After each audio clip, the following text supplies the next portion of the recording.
ভাইজান 26,000 চাকরি প্রার্থী বাতিল হয়েছে, এটা নিয়ে আপনি কি মন্তব্য করবেন?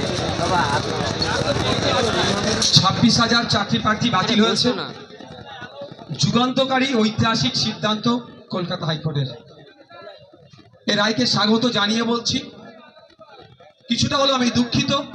এই 26,000-এর মধ্যে অনেকেই কিছু অংশ হলেও তারা স্বচ্ছতার সাথে মেধার ভিত্তিতে চাকরি পেয়েছিল। হয়তো অনেক চাকরি বিক্রি হয়েছে, তারপরেও কোর্ট অর্ডারে একটা উল্লেখ আছে এর মেধার ভিত্তিতে খুব দ্রুত যাতে চাকরি পায়, সেটাও চাইব।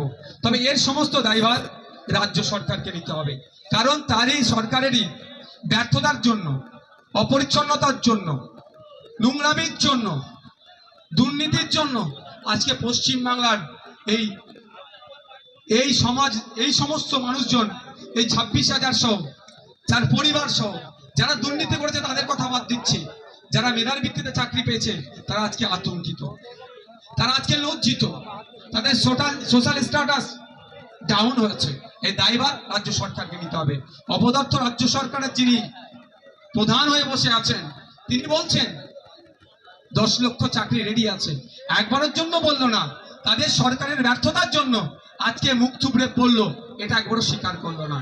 যদি সত্যিকারের তিনি অ্যাডমিনিস্ট্রেটর হন, সত্যিকারের যদি তিনি জনপ্রতিনিধি হন, তিনার কাজ হবে ইমিডিয়েটলি পদত্যাগ করা, এই দায়িত্ব মানে এই দুর্নীতির দায় ঘাড়ে নিয়ে পদত্যাগ করা। দুঃখের বিষয় সেটা করছে না।